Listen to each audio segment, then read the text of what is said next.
नमस्कार, आपका स्वागत है मेरे YouTube channel English with Ivan में। हम पार्ट्स ऑफ स्पीच का पूरा कॉन्सेप्ट लेकर चल रहे हैं, हम पढ़ रहे हैं। अभी तक हमने नाउन पढ़ लिया है। नाउन्स के बाद में हम एडजेक्टिव चैप्टर लेकर चल रहे हैं। एडजेक्टिव में हमने आपको बताया था कि एडजेक्टिव के दो पार्ट्स होते हैं मेनली। एक होता है आपका डिस्क्रिप्टिव और डिस्क्रिप्टिव के अलावा दूसरा हमारा डिटरमिनर्स होता है। डिटरमिनर्स एडजेक्टिव के अंतर्गत हमने लगभग 5-6 पढ़ लिए हैं। अभी 4 या 5 एडजेक्टिव हमारे बाकी रह गए हैं, जिसमें से आज हमारा टॉपिक जो है वो पजेसिव एडजेक्टिव का होगा। उसके बाद में हम एम्फेसाइजिंग एडजेक्टिव की बात करेंगे, ठीक है। हालांकि आप पजेसिव एडजेक्टिव हो सकता है कि जानते भी हों, लेकिन आज जो कुछ कॉन्सेप्ट उसके थोड़े बहुत रह गए हैं उसको हम जान लेते हैं। एक चीज़ और बताना चाहूँगा, जैसा कि मैंने कई बार आपसे कहा है कि कोई भी वर्ड जब तक सेंटेंस में प्रयोग ना कर दिया जाए तब तक आप ये नहीं कह सकते हो कि वो कौन से पार्ट्स ऑफ स्पीच से बिलोंग करता है, ठीक है। इस बात को बिल्कुल आप जितना जल्दी समझ लें उतना ही अच्छा है। क्योंकि हम शब्द देख लेते हैं, उस शब्द को हम कह देते हैं कि हाँ ये इस पार्ट ऑफ स्पीच का है। हमने एक एग्जाम्पल के थ्रू पहले बताया था कि जैसे मैंने वर्ड लिया था वाटर, ठीक है। तो मैंने आपको वाटर को ये बताया था कि हाँ ये नाउन भी होता है, ये वर्ब भी होता है। हालांकि वाटर जो है एडजेक्टिव की तरह भी काम करता है, ठीक है। जैसे कि वाटर पॉल्यूशन की बात कर लो, आप एयर पॉल्यूशन की बात कर लो, तो इसमें ये देखते हैं कि नाउन वर्ड जो होता है ना वो एडजेक्टिव भी बन जाता है। हालांकि ये चैप्टर हमारा आएगा अगले जो हमारा डिटरमिनर्स खत्म होता है इसके बाद में हम बात करेंगे कि कुछ नाउन्स होते हैं जो एडजेक्टिव की तरह काम करते हैं और कुछ एडजेक्टिव्स होते हैं जो नाउन की तरह काम करते हैं। ये सारी चीज़ें हम बहुत अच्छे से पढ़ेंगे। लेकिन मैं आज बताना चाहूँगा कि डिटरमिनर्स का हमारा जो 4 टॉपिक अभी रह गया है, जो कि पजेसिव एडजेक्टिव और एम्फेसाइजिंग एडजेक्टिव यानी कि एम्फेटिक उसको दूसरे शब्द में कहते हैं। इसके अलावा एक्सक्लेमेटरी रह जाता है और एक्सक्लेमेटरी के अलावा हमारा इंट्रोगेटिव एडजेक्टिव रह जाता है। इनको हम सीखेंगे।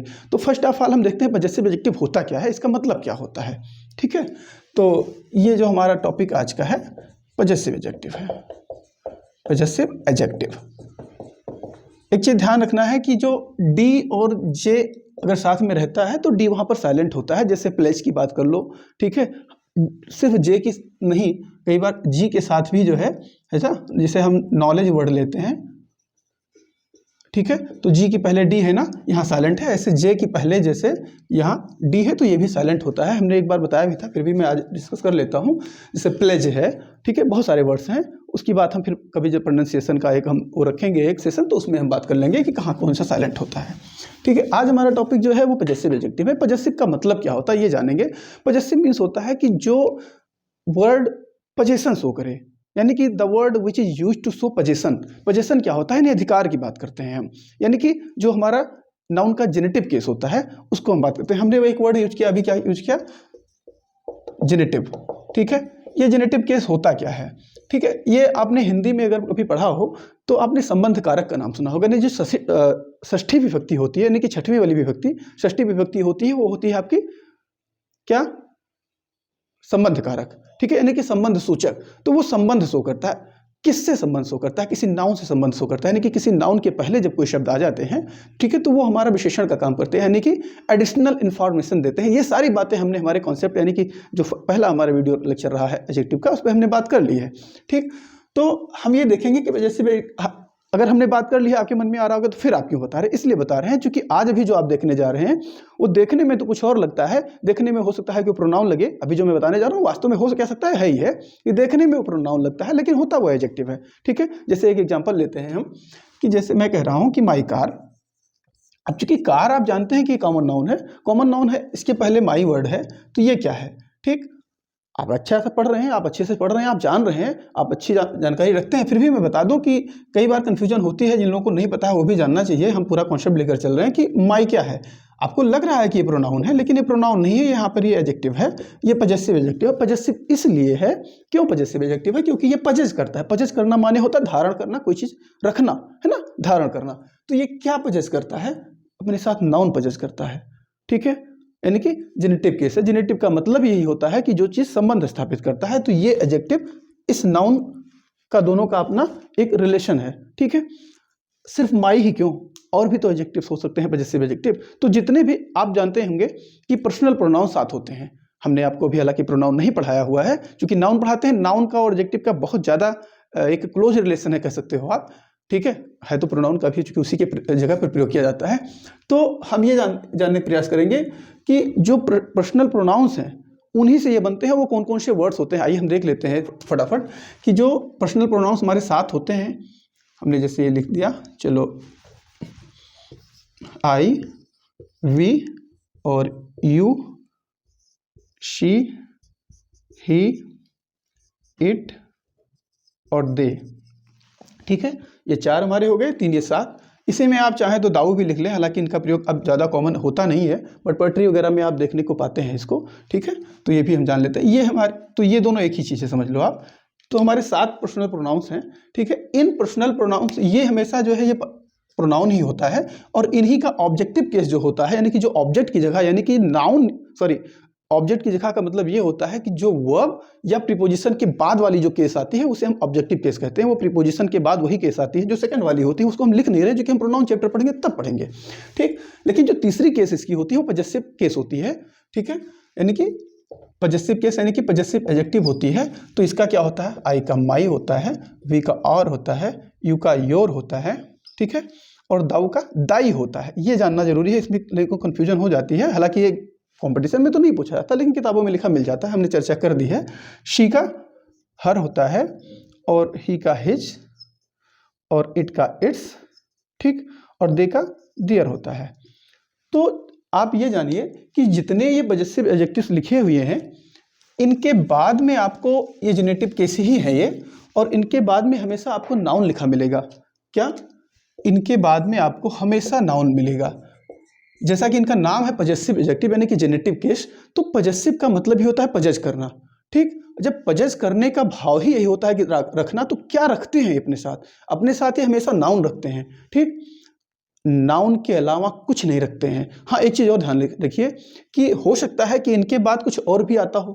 ठीक है, बीच में वो आएगा, क्या आएगा, कैसे होगा, वो हम पढ़ेंगे पूरा कॉन्सेप्ट। फिलहाल ये अपने साथ में कोई ऑब्जेक्ट यानी कि नाउन रखते हैं। ठीक, और मैंने बताया था कि जब कोई नाउन अपने ठीक पहले कुछ रखता है तो वो एडजेक्टिव का काम करने लगता है। यहाँ तक कि अगर एक नाउन अपने पहले कोई दूसरा नाउन रखता है तो वो भी एडजेक्टिव हो जाता है। जैसे कंप्यूटर गेम की बात करें हम, ठीक, तो कंप्यूटर गेम 2 वर्ड है, नाउन, दोनों नाउन है, लेकिन वहाँ पर गेम चूंकि नाउन है और उसके पहले कंप्यूटर वर्ड आया है, तो कंप्यूटर वहाँ पर कौन सा शब्द हुआ? कंप्यूटर शब्द आपका होता है वो एडजेक्टिव। ठीक है, जैसे वाटर पॉल्यूशन, ठीक है, वाटर और पॉल्यूशन, पॉल्यूशन क्या है? नाउन। ठीक है, उसके पहले क्या है? वाटर, तो वाटर क्या है आपका? एडजेक्टिव हो गया। ठीक, हालांकि वाटर को तो आप तो नाउन में पढ़े थे। ठीक, तो ऐसे कोई भी शब्द हो सकते हैं। ठीक है, जैसे कॉटेज गर्ल। ठीक है, ये रेन मार्टिन में यही 2 ही एग्जाम्पल दिया हुआ है, कंप्यूटर गेम और कॉटेज गर्ल। इसके अलावा बहुत सारे एग्जाम्पल्स हैं। अभी जब हम पढ़ेंगे नाउन ऐसे कैसे एडजेक्टिव की तरह प्रयोग होता है तो हम बहुत डिटेल में देखेंगे। वो आइए, तो इनके अब उसी तर्ज पर ये भी जान लीजिए कि जो नाउन है ना, इस नाउन के पहले ये प्रयोग होते हैं। ठीक, तो ये हमेशा क्या हो जाते हैं? एडजेक्टिव का काम करते हैं। ये चीज़ आपको जान लेनी है। ठीक, कभी भी लिखा हो, एक चीज़ और मैं बता दूं आपको कि इनके अलावा एक केस और होता है। इनके अलावा एक केस और होता है जेनेटिव का फॉर्म। ठीक है, ये जेनेटिव केस है, जेनेटिव फॉर्म से ना, ये जेनेटिव फॉर्म से, जेनेटिव फॉर्म्स का कोई दूसरा वर्ड जो है, जेनेटिव फॉर्म्स का एक दूसरा कह लो फॉर्म है। जेनेटिव का एक अल्टरनेट फॉर्म है, आप कह सकते हो alternative form. Alternative forms of generative जो है वो देख लेते हैं हम। वो भी जानना बहुत जरूरी है, क्योंकि उसको आप नहीं जानेंगे तो कंफ्यूज हो जाएंगे। तो हम जैसे माई का क्या होता है, एक वर्ड आप सुने होंगे माइन। ठीक है, आर का आर्स, योर का योर्स, दाई का दाइन होता है, और हर का हर्ष होता है। और मैं इट्स का मैं बता दूं कि इट्स का नहीं होता है, अभी मैं भी बता दूं। और देयर का देयर्स होता है, देयर्स। ठीक, ये जितने वर्ड्स आपको दिख रहे हैं ना, इसमें कोई छूट गया आई थिंक, हिज मैंने नहीं लिखा, चलो हिज को मैं यहाँ लिख ले रहा हूँ, हिज। ये जितने वर्ड्स हैं ना, ये आपके प्रोनाउन होते हैं। ये आपको ध्यान रखना है, सेम सेंस में प्रयोग होता है। अभी मैं एग्जाम्पल्स के थ्रू समझने का प्रयास करूंगा। ये सभी प्रोनाउंस का काम करते हैं। इसे हम कहते हैं पजेसिव प्रोनाउन। क्या कहते हैं हम? Possessive pronoun. ठीक है, ये भी जेनेटिव फॉर्म है, लेकिन ये जेनेटिव फॉर्म अल्टरनेट है इसका, उसका दूसरा रूप है। ये अपने साथ में कभी नाउन नहीं रखता, ये इनके साथ में कभी नाउन्स नहीं रखते हैं, इनके बाद में नहीं होता है, लेकिन इनके बाद होता है। कुछ एग्जाम्पल से देखने का प्रयास करेंगे। ठीक है, कि हमने क्या कहा अभी, ये पजेसिव प्रोनाउन है, ठीक। यहाँ मैंने पजेसिव पीपी लिख दिया है, नहीं कि ये मैंने गलत लिखा, ये पजेसिव एडजेक्टिव है, ठीक है, वो ऐसे ही लिख गया होगा गलती से, ठीक। अब एग्जांपल देखने का प्रयास करिए, जैसे माई है, ठीक है, कि दिस इज माई कार, ये मेरी कार है, ठीक। अगर इसी को हम दूसरे शब्द में लिखें तो हम इनका प्रयोग करके लिखेंगे अगर, तो ये ऐसे लिखते हैं, देखो कि दिस कार इज माइन, ठीक। अब देखिए आप कि ये कार नाउन है और कार नाउन के पहले ये आपका क्या आया, माई, ये एडजेक्टिव का काम करेगा, ठीक। लेकिन ये जो है आपका पजेसिव प्रोनाउन का काम करेगा, ये प्रोनाउन है, ये एडजेक्टिव है।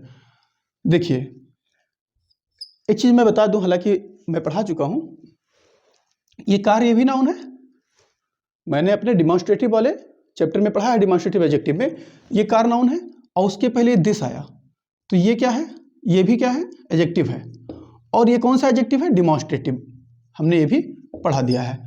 लेकिन ये वाला दिस आपका डिमॉन्स्ट्रेटिव एडजेक्टिव नहीं है, ये डिमॉन्स्ट्रेटिव प्रोनाउन है, जो कि प्रोनाउन चैप्टर आएगा तो मैं अच्छे से पढ़ाऊंगा आपको, आप उसको अच्छे से डील करेंगे फिर, ठीक है। हमने यहाँ इसलिए बता दिया क्योंकि देखो आपके इस वर्ड के बाद में तुरंत आपको एक लिंकिंग वर्ब दिख रही है, ठीक है। अगर लिंकिंग वर्ब दिख रही है तो इट मीन्स दैट कि ये प्रोनाउन है, ये सब्जेक्ट की तरह आया है। लेकिन ये भी देखो सब्जेक्ट की तरह ये नहीं आया है, बल्कि सब्जेक्ट तो ये है, ये उसके बारे में थोड़ी एडिशनल जानकारी दे रहा है कि ये वाली कार, ठीक है, स्पेशल किसी कार को इंडिकेट कर रहा है, ठीक है, उसको डिमॉन्स्ट्रेट कर रहा है। इट मीन दैट कि ये नाउन के पहले आया, ये एडजेक्टिव हो गया, ठीक। ऐसे कोई भी आप एग्जांपल ले लेते हैं तो ये आप समझेंगे कि हाँ ये है, मतलब जितने वर्ड्स हैं ये डिस्टिंग्विश करने में आप सफल रहेंगे। अभी थोड़ा और एग्जांपल ले लेते हैं हम, कि जैसे दैट इज योर हाउस, ये आपका, वो आपका घर है, ठीक है। अब इसको आप योर को क्या मानेंगे, एडजेक्टिव मानेंगे, है ही है ये एडजेक्टिव, ठीक। लेकिन अभी इसको हम पलट दें कि सेंस देखो सेम है, सेंस दोनों का सेम रहता है, दैट हाउस इज योर्स, वो घर आपका है, ठीक है।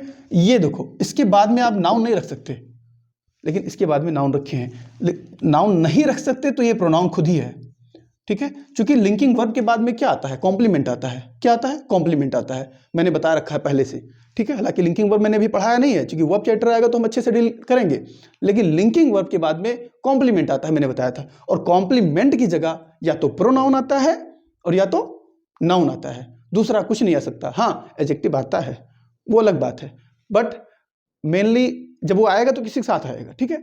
तो ये आपका प्रोनाउन हो गया, जैसा कि आप जानते हैं। बाकी जो कुछ चीज़ें उसमें टेक्निकलिटी है वो बाद में हम जब लिंकिंग वर्ब पढ़ेंगे तो सीख लेंगे, ठीक है। तो ये हमारा वर्ब हो गया लिंकिंग, और इसके साथ में हमारा ये प्रोनाउन हो गया।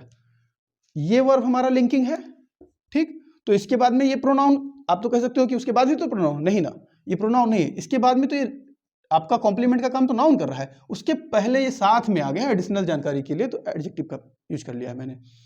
जितने भी वर्ड्स इसमें हैं ये सब वर्ड्स आपके प्रोनाउन की तरह प्रयोग किए जा सकते हैं।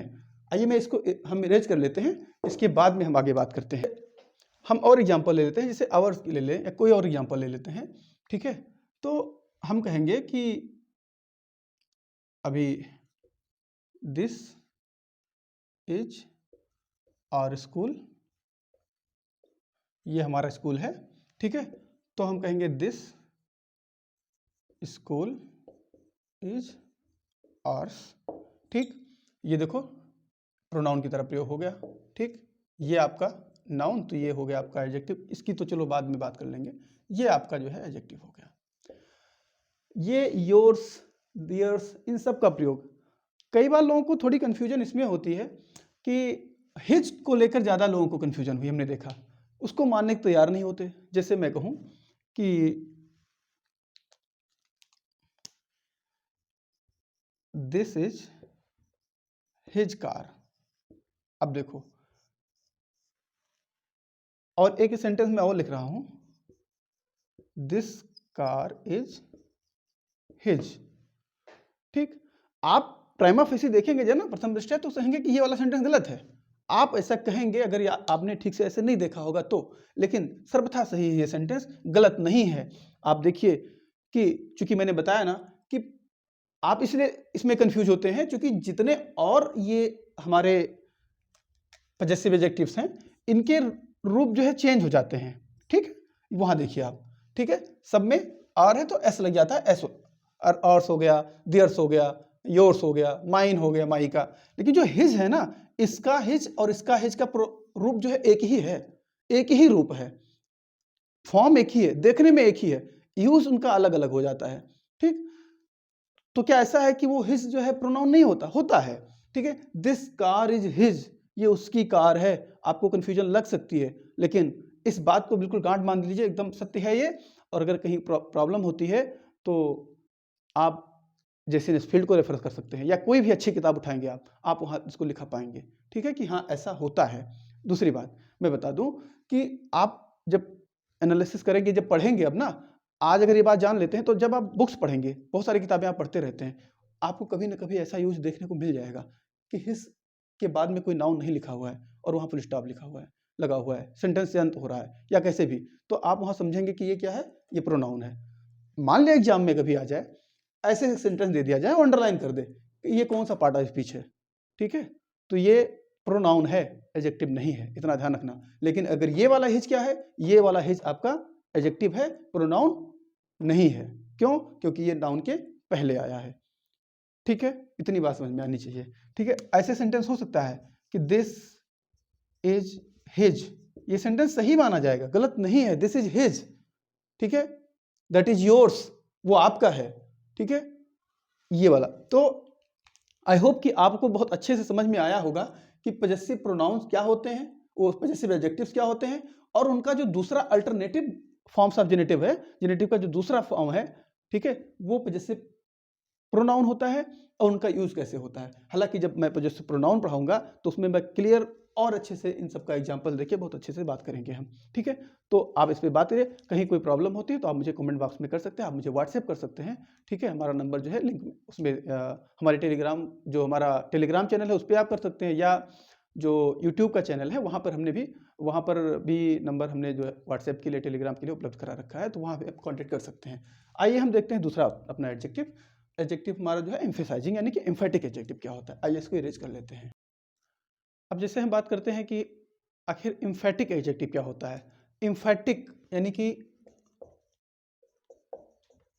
एम्फेटिक एडजेक्टिव, दूसरे शब्द में आप इसको एम्फेसाइजिंग एडजेक्टिव भी कह सकते हैं। ठीक है, कोई फर्क नहीं पड़ता, कुछ भी लिखिए आप। ठीक, ये एम्फेसाइजिंग का मतलब क्या होता है? एम्फेसाइज करना, थोड़ा जोर देके बोलना। कोई भी चीज है तो आप उसको थोड़ा जोर देकर बोल रहे हैं, किस पर जोर देना है ये इंपॉर्टेंट है। ठीक, तो किसी नाउन पर ही जोर देने के लिए हम बोलेंगे एडजेक्टिव। ठीक, तो इसमें दो प्रकार का एडजेक्टिव होता है। कितने? दो प्रकार का होता है, ये जान लीजिए आप। एक होता है वॉन और एक होता है वेरी। आपने वेरी को हमेशा आज तक देखा होगा कि वो एडवर्ब होता है, वो किसी एडजेक्टिव की डिग्री बताने के लिए, बढ़ाने के लिए, या किसी एडवर्ब की डिग्री बढ़ाने के लिए, यानी कि उसको बताने के लिए, मॉडिफाई करने के लिए, एक हिसाब से कह सकते हो, आता ही है, आता है वेरी। आज आप ये देखेंगे किसी नाउन के पहले आपने कभी जल्दी, हो सकता है कि ना देखा हो सकता है आपने देखा भी हो, आप पढ़ते हैं, ठीक है, तो हम ये देखते हैं कि इसका सेंस क्या होता है। ठीक है, तो सबसे पहले हम इसको देखेंगे, ओन का प्रयोग क्या होता है। ओन जो होता है ना, ओन का प्रयोग हमेशा पजेसिव एडजेक्टिव के पहले आता है। अभी ठीक पहले मैंने जैसे पढ़ा कि पजेसिव एडजेक्टिव होता क्या है, उसको मैंने अच्छे से पढ़ा। ये एक पजेसिव एडजेक्टिव को एम्फेसाइज करने के लिए प्रयोग किया जाता है। यानी कि ऑन का प्रयोग क्यों करते हैं? To emphasise a possessive adjective, possessive adjective, यानी कि जब भी ये आएगा तो किसी पजेसिव एडजेक्टिव के पहले ही आएगा। ठीक है, with my own hand, with your own hand, with your own eyes, ऐसा करने के सेंस में। ठीक है, यानी कि मैंने कोई काम किया, मैंने अपने हाथों से ये काम किया। ठीक है, जैसे मैंने एक पत्र लिखा, ठीक, तो मैं अगर ये कहूँ कि I have written a letter या I have written this letter, इतना मैंने कह दिया कि मैंने ये पत्र लिखा है। ठीक है, ठीक है, अगर मैं इतना कहूँ कि I have written this letter with my own hand, ने अपने ही हाथों से लिखा है। फर्क क्या पड़ता है, जब मैंने कह दिया कि मैंने लिखा है तो मैंने खुद से लिखा, अपने हाथों से ही लिखा होगा ना। लेकिन जब थोड़ा इम्फेसाइज करना, इम्फेसाइज का मतलब ही होता है जोर देना, यानी कि थोड़ा उस पर और प्रेशर डाल के हम बोलना चाह रहे हैं, तो इसका प्रयोग करते हैं। जब भी प्रयोग इसका करेंगे ऑन का, तो किसी पॉजेसिव एडजेक्टिव के पहले करेंगे। ठीक है, हम कोई एग्जांपल ले लेते हैं कि आप कहीं गए, आपने कोई एक्सीडेंट देखा या कोई केस हो गया, मर्डर हो गया, कुछ हो गया, आपने वहां देखा, आप वहां पर विटनेस बॉक्स में जाते हो। आप देखते हैं कि जब कोर्ट में जाते हैं लोग विटनेस बन के, तो वहां कहते हैं क्या आपने इसको देखा, इस जो घटना हुई, इवेंट हुआ, कोई एक्सीडेंट हुआ, कुछ हुआ, आपने अपनी आंखों से देखा? तो आप वहां कहते हैं कि हाँ मैंने अपनी आंखों से देखा। आप तो वैसे देखे हैं तभी तो आप गए हैं, आप तो इतना भी कि हाँ मैंने देखा। लेकिन फिर वहां पर आपका जो अगेंस्ट वाला लॉयर होगा, एडवोकेट होगा, वो पूछता है कि क्या आपने अपनी आंखों से देखा? हाँ मैंने अपनी आंखों से देखा। तो आप ये कह सकते हो वहां पर, तब प्रयोग किसका करेंगे हम? अपनी आंखों से मीन्स वन का प्रयोग करेंगे किसी पॉजेसिव एडजेक्टिव के पहले। ठीक है, तो आई हैव, इससे पहला एग्जांपल मैंने लिखा था, written this letter with my own hand. ठीक है, हैंड नाउन, एडजेक्टिव ये हुआ आपका एडजेक्टिव, और माई भी आपका एडजेक्टिव। ये कौन सा एडजेक्टिव? ये पॉजेसिव, और ये एम्फेसाइजिंग, और ये नाउन। ठीक, समझ रहे ना? अभी और कोई भी एग्जांपल ले सकते हो कि हाँ मोहन ने देखा कि वो जा रहा था, उसकी गर्लफ्रेंड या उसकी वाइफ या XYZ कोई भी, कि वो बार पे बैठी थी, बार साफ जहाँ बियर बार होता है। ठीक है, तो वो क्या कहेगा कि हाँ मैंने खुद देखा, या कोई मोहन किसी के बारे में किसी और को देखा है, अपने दोस्त की फ्रेंड को, तो यही तो बताएगा कि हाँ हमने तुम्हारी दोस्त की तुम्हारी फ्रेंड को मैंने खुद देखा, अपनी आंखों से देखा। ठीक है, तो या खुद ही देखा तो ऐसे बोलेगा ना।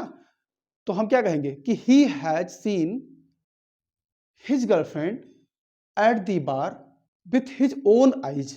ठीक है, eight the bar with his own eyes, यानी कि अपनी खुद की आंखों से देखा। तो अब उसमें कोई संकोच वाली बात नहीं रह गई कि हाँ देखा कि नहीं देखा, डाउट वाली बात नहीं रह गई, तो जोर देने के लिए हम प्रयोग कर लेते हैं। ठीक है, तो हम इसका एग्जांपल ले लेते हैं, यही वाला कि he saw his girlfriend at the bar with his own eyes. ठीक, अब ये हिज क्या हो गया आपका? ये हो गया आपका पॉजेसिव एडजेक्टिव। ओन क्या हो गया? ओन आपका हो गया एम्फेसाइजिंग एडजेक्टिव, यानी कि एम्फेटिक, और ये आपका नाउन। ठीक है, इस सेंस में प्रयोग करते हैं। एक चीज ध्यान है, बार शॉप होती है, बार के बहुत सेंस होते हैं हालांकि। ठीक है, वो हम बाद में देख लेंगे। ठीक है, तो ये एग्जांपल हो गया। ऐसे बहुत सारे एग्जांपल्स आप ले सकते हो। ठीक है, कि एक्सीडेंट हुआ, या तो उसमें कहेंगे कि द कार एक्सप्लोडेड, एक्सप्लोड हो गई। ठीक है, बिफोर माई वेरी आइज। अब हम वेरी वाला बोल दिए, बिफोर माई वेरी आइज। तो अब आइए हम बात करते हैं कि वेरी क्या होता है। ठीक है, वेरी का सेंस क्या होता है, आइए देख लेते हैं इसको, कि वेरी का सेंस यहां पर द सेम होता है। क्या? द सेम, यानी कि ठीक वही चीज। द सेम के अलावा आप एग्जैक्ट कर सकते हो। ठीक है, आप वेरी का जो है मेयर के सेंस में भी प्रयोग होता है, मेयर या बेयर के सेंस में भी प्रयोग होता है। बहुत सारे सेंस इसके हो सकते हैं, हम लिख दे रहे हैं। पर्टिकुलर के सेंस में भी होता है, पर्टिकुलर कोई चीज, विशेष। ठीक है, अभी एग्जांपल से बेहतर हम समझेंगे कि हाँ क्या एक्चुअल के सेंस में प्रयोग कर सकते हो, कोई चीज एक्चुअल ऐसा हुआ, द सेम, एक्चुअल, ये सब इसके सेंस हैं। ठीक है, तो आइए हम इसके थोड़ा एग्जांपल लेते हैं। पहले मैं थोड़ा समझा दूं आपको कि जैसे मैं ये कह रहा हूं कि ये वही लड़का है जिसने मेरी मदद की थी। ठीक है, तो this is the very boy who helped me, जिसने मेरी मदद की थी ये वही लड़का है। तो ये ठीक वही लड़का है, यानी कि ठीक वही या ठीक यही है ना, सेम वही लड़का है, बीइंग द सेम वही है ना। तो उस सेंस में जब वेरी आता है ना तो एडजेक्टिव होता है। हमने सेंटेंस जो बोला था अभी कि this is the very boy, very के बाद में हमने बॉय बोला है। अब यहां वेरी का मतलब बहुत नहीं है, आप ये नहीं कि ये बहुत लड़का है, बहुत लड़का नहीं है ये, लड़का तो एक ही है ना, ज़्यादा तो है नहीं, ठीक है। और बहुत होगा तो दूसरा सेंस हो जाएगा, ठीक। उसके लिए तो बहुत, लड़के के लिए, नाउन के लिए बहुत के सेंस में तो क्या आता है, मैनी आता है ना, या तो मच आता है। अनकाउंटेबल है तो मच, और काउंटेबल है तो मैनी आता है। हमने एक दिन आपको बताया था कि बहुत का सेंस जो होता है भैया, ये हमने आपको बताया था कि बहुत का 3 सेंस होता है। एक मच होता है, इसके बाद में अनकाउंटेबल नाउन रहता है, और एक मैनी होता है, इसके बाद में आपको काउंटेबल नाउन दिखता है, ठीक। और एक बहुत का सेंस वेरी होता है, इसके बाद में आपको एडजेक्टिव दिखेगा या एडवर्ब दिखेगा, ठीक है। ये मैंने बताया था आपको। लेकिन वेरी का सेंस सेम होता है, ठीक वही होता है, और वेरी के बाद में आपको नाउन दिखेगा। ये शायद ही आप, मतलब हम ये नहीं कह सकते नहीं जानते होंगे, सॉरी टू से, शायद जानते हो, शायद नहीं भी जानते हो। नहीं जानते हैं तो भी जान लीजिए, ठीक है। इसको हम एग्जाम्पल इरेज कर लेते हैं, फिर आपको हम बताते हैं। अब जैसे एग्जाम्पल है, हमने अभी बोला था कि जैसे the car exploded before my very eyes. Example लिख लेते हैं तो ज़्यादा बेहतर समझ पाएंगे आप कि द कार एक्सप्लोडेड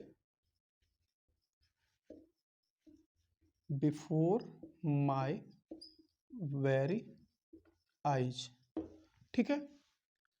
ये एक चीज ध्यान रखना कि बिफोर माने यहाँ पहले नहीं है, बिफोर मीन्स यहाँ सामने है, क्या सामने, front, in front of me, है ना, वो वाले सेंस में बिफोर का 2 सेंस होता है, ठीक है। हालांकि आप जानते होंगे। द कार एक्सप्लोडेड, कार का विस्फोट हुआ, बिफोर माई वेरी आइज, मेरी, ठीक मेरे आंखों के सामने, क्या, यानी कि मेरी आंखों के सामने। ये क्या है भैया, नाउन, क्या है, आइज क्या है, नाउन है। और नाउन के पहले आने वाला शब्द होता क्या है, हमने कई बार बताया भाई, क्या होता है, एडजेक्टिव होता है। तो ये आपका क्या हुआ, ये एडजेक्टिव हुआ। कौन सा एडजेक्टिव है, एम्फेटिक या एम्फेसाइजिंग एडजेक्टिव है ये, कौन सा, एम्फेटिक या एम्फेसाइजिंग। ये वाला कौन सा है, ये भी एडजेक्टिव है, ये पजेसिव एडजेक्टिव है, ठीक है। मेरी आंखों के सामने विस्फोट हुआ, ठीक। यानी कि यहाँ वेरी का मतलब बहुत नहीं है, यहाँ वेरी का मतलब ठीक मेरे सामने, ठीक मेरी आंखों के सामने, एग्जैक्ट मेरी आंखों के सामने, इस सेंस में इनमें से कुछ फिट बैठेगा, समझ रहे हैं, ये वेरी का सेंस होता है। तो आज के बाद जब कभी नाउन के पहले वेरी दिखे तो क्या समझेंगे, हम ये समझेंगे कि ये एडजेक्टिव है, ना कि एडवर्ब है, ठीक। एक चीज ध्यान रखना है कि जब कभी वेरी आएगा तो उसका एग्जाम्पल्स आप देख लीजिए, उसको देख लीजिए कि वेरी का प्रयोग जब कभी नाउन के पहले होगा, नाउन के पहले होगा, तो उसके पहले आपको क्या क्या मिल सकता है, ए लिखा मिलेगा, या तो फिर आपको द लिखा मिलेगा, या तो फिर आपको दिस लिखा मिलेगा, या तो आपको दैट लिखा मिलेगा, यानी कि डिमॉन्स्ट्रेटिव एडजेक्टिव, या तो आपको कोई भी पजेसिव एडजेक्टिव मिलेगा, जैसे कि हिज, माई, यहाँ आप आर, देयर, है ना, योर, ठीक। बाकी जो आते हैं इट्स, है ना, जितने आपके इसमें से जितने आते हैं, जो 7 हमारे पर्सनल प्रोनाउंस होते हैं, उन 7 में से जितने भी हो सकते हैं, ठीक है। देयर हो गया, he it, I we you they, और यू का हो ही गया। तो जितने भी और आते हैं, देयर हमने नहीं लिखा, लिख दिया है। तो जितने 7 पर्सनल प्रोनाउंस होते हैं, सातों पजेसिव एडजेक्टिव, एक लाइन में जान लो आप, जितने 7 पजेसिव एडजेक्टिव्स होते हैं वो या डिमॉन्स्ट्रेटिव एडजेक्टिव, या द, या ए। एन क्यों नहीं आता, हमने लिखा नहीं, क्योंकि वेरी का साउंड जो है कॉन्सोनेंट वाला है ना, इसलिए नहीं आता है एन, इसलिए हमने नहीं लिखा। इसी कॉन्स्ट्रक्शन में वेरी का प्रयोग एज एन एडजेक्टिव प्रयोग होता है, ये चीज ध्यान रखना। जब ये एडजेक्टिव होगा तो यहाँ नाउन होगा, उसके पहले पजेसिव एडजेक्टिव हो या डिमॉन्स्ट्रेटिव एडजेक्टिव हो, या आपका ये आर्टिकल हो, ठीक है। ये चीज ध्यान रखना है। अब आशा करता हूं कि आपको ये समझ में आ गया होगा कि ये कैसे यूज होता है। आप चाहें तो हम हट जा रहे हैं, इसको आप स्क्रीनशॉट ले लें या लिख लें, ठीक है, यदि आपको लिखने की जरूरत है। फिर और कुछ एग्जाम्पल्स हम देखते हैं। जैसे आप कभी अपने फ्रेंड्स के साथ कभी किसी रेस्तरां में गए हो, होटल में गए हो, उस होटल में आपने कभी नाश्ता किया हो, कुछ आपने जलपान लिया हो, कुछ दिन बाद फिर विजिट करते हैं, आप वहाँ जाते हैं, ठीक, आप सेम टेबल पर बैठते हैं, आप सेम टेबल पर बैठते हैं तो आप वहाँ क्या कहते हैं कि this is the same table. आप सेम ना बोलिए, अगर आप क्या कहेंगे, this is the very table where we met first, जब हम पहली बार मिले थे। ठीक है, आपकी मेमोरीज में है वो। ठीक है, उसका एग्जांपल ले लेते हैं कि this is the very table where we first met. ये वही टेबल है जहां पर हम बैठे पहली बार मिले थे। तो this is the very table where we first met, यानी कि सबसे पहले जब मिले थे जिस टेबल पर हम बैठे थे, ठीक है, उस होटल में। तो ये हमने वेरी का प्रयोग किया टेबल के पहले, ये टेबल हुआ नाउन, ये हुआ आपका एडजेक्टिव, यानी कि ये ठीक वही टेबल है, सेम वही टेबल है, एग्जैक्ट सेम हमने लिखा ना, एग्जैक्ट, वो उस सेंस में। ठीक, अब हम थोड़ा आर्टिकल वाला एक एग्जांपल ले लेते हैं कि द वेरी थॉट टेरिफाइड मी। अब द वेरी थॉट टेरिफाइड मी, आप ये देखो कि द वेरी थॉट टेरिफाइड मी, ये तो ऑब्जेक्ट हो गया आपका इस वर्ब का, ये आपका मेन वर्ब हो गया। और ये थॉट क्या है, थिंक का थॉट वो सेकेंड फॉर्म बनता है, दूसरा है। ठीक है, वो हम जब वर्ब पढ़ेंगे ठीक से बताएंगे। ये थॉट क्या है, विचार, क्या विचार, नाउन होगा ना, एब्स्ट्रैक्ट नाउन होगा ना, ये क्या होगा, नाउन है। थॉट मीन्स विचार। अब नाउन के पहले आया है या वेरी आपका, उसके पहले द आया है। अभी मैंने थोड़ी देर पहले लिखा था कि क्या क्या आ सकता है वेरी के पहले, हमने डिटेल में लिखा उसको। ये देखो आर्टिकल आया हुआ है द वेरी थॉट, यानी कि कोई एग्जैक्ट थॉट, या आप यहाँ कह सकते हो मेयरली, कोई द वेरी थॉट मतलब मेयर थॉट, केवल थॉट ने ही, यानी सिर्फ विचार से ही मैं घबरा गया, टेरिफाइड कर दिया विचार ने ही मुझे, इस सेंस में ले सकते हो आप। ठीक, तो आप देख रहे हैं ना, यहाँ ये वेरी एडवर्ब नहीं है, ध्यान रखना है। अगर एग्जाम में ऐसे दे दिया और अंडरलाइन कर दिया, ठीक है, और बोल दिया कि अंडरलाइन वर्ड को आप बताएं कि ये किस पार्ट ऑफ स्पीच को बिलोंग करता है, आप वहाँ कंफ्यूज हो सकते हैं यदि आपने ठीक से नहीं पढ़ा है। इसीलिए मैं कहता हूँ कॉन्सेप्ट जरूरी है, एरर्स तो आप खुद ही कर जाएंगे। अगर पूरा कॉन्सेप्ट पढ़ लिया, अच्छे से पार्ट ऑफ स्पीच पढ़ ली, ग्रामर में पार्ट ऑफ स्पीच के अलावा कुछ है ही नहीं। ठीक है, सब कुछ पार्ट ऑफ स्पीच के अंतर्गत है। अभी देखिए हमारी क्लासेस जितनी मूव कर रही हैं, हम पूरा डिटेल में कंप्लीट करेंगे, सब कुछ पार्ट्स ऑफ स्पीच में कवर हो जाएगा, दिस इज माय गारंटी। ज़्यादा नहीं कह रहा हूँ कुछ, बस इतना समझिएगा। ठीक, तो द वेरी का मतलब क्या हो गया, ये ठीक थॉट ही, यानी कि सिर्फ थॉट से मैं टेरिफाइड हो गया, ये एडजेक्टिव है ना कि एडवर्ब है। ठीक है, हम और भी एग्जांपल ले सकते हैं कि I work till the very end of the day. ठीक है, I work till the very end of the day, इसका मतलब कि very end of the day का मतलब ये हुआ कि दिन के अंत तक, कंप्लीट दिन तक, अंत तक जो है मैंने काम किया। ठीक है, आप वो भी एग्जांपल लिख सकते हो। चलो मैं इस एग्जांपल को यही लिख देता हूँ कि इसको हटा ले रहे हैं, I work till the very end of the day. ठीक, अब देखिए मैं दिन के अंत तक काम करता हूँ। ठीक है, यानी कि चलो हमने प्रेजेंट में लिख लिया है, कोई दिक्कत नहीं है। ठीक है, आप चाहें तो इसको पास्ट में कर दें कि हाँ मैंने किसी दिन काम किया। ठीक, अब यहाँ मेन फोकस आपका क्या होना चाहिए, एंड। एंड क्या है, ये नाउन है। आप देखो इधर भी ऑफ, ऑफ है तो आगे भी नाउन होता है, पीछे भी नाउन होता है। ऑफ कंस्ट्रक्शन हम पढ़ लेंगे कभी। ठीक है, हालांकि वर्ब के बाद भी ऑफ आता है कभी कभी, तो वो अबाउट के सेंस में हो जाता है, हमने वो भी बताया है।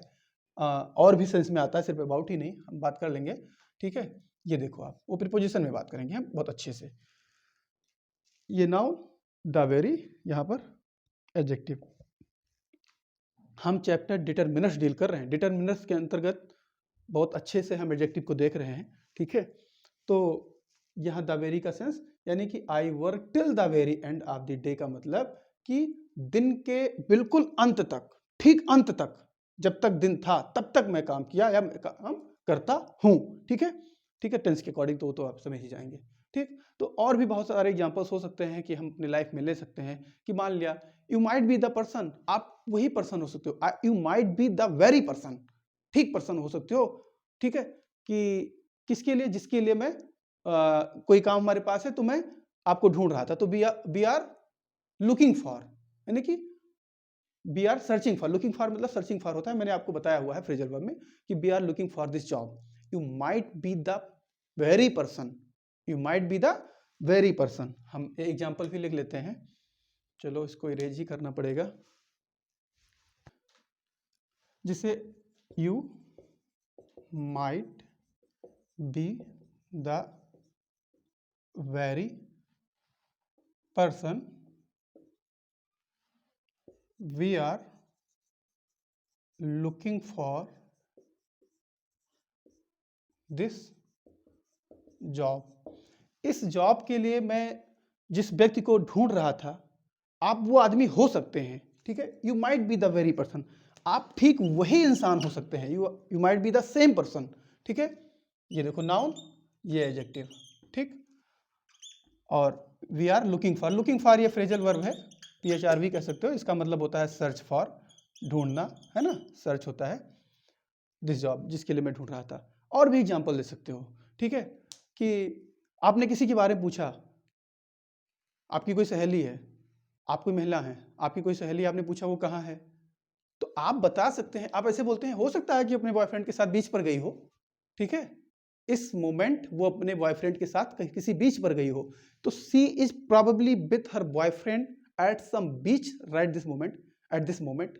तो दिस मोमेंट वहां ऐसे करते, एट दी वेरी मोमेंट, आप ये प्रयोग कर सकते हैं वहां पर, ठीक है। आप लिखना चाहें तो इसको भी ले सकते हैं कि सी इज प्रोबेबली, संभवतः वो है कहाँ, विथ हर बॉयफ्रेंड, अपने बॉयफ्रेंड के साथ, ठीक है, कहाँ, एट सम बीच, किसी बीच पर, इन गोवा, इन इटली, एनीवेयर, ठीक है, किसी बीच पर, ठीक है, एट द वेरी मोमेंट, यानी कि ठीक इस क्षण, इस पल, मोमेंट का मतलब वही क्षण, यानी कि इस समय वो अपने बॉयफ्रेंड के साथ किसी बीच पर हो सकती है, ठीक। तो ये मतलब कितने सेंस में हमने लिखा, लेकिन सबका लगभग एक सेंस है, ठीक वही एग्जैक्ट सेम के सेंस में, ठीक है। बाकी तो पर्टिकुलर यूज करते ही हैं। तो हमारा ये वीडियो कंप्लीट होता है आज कि हम वेरी का प्रयोग करके, ओन का प्रयोग करके, उनका ये एम्फेटिक एडजेक्टिव पढ़े, और पजेसिव एडजेक्टिव मैंने काफ़ी अच्छे से पढ़ा। आप इस वीडियो को ठीक से देखेंगे, आपको कहीं कोई कंफ्यूजन होने लगे।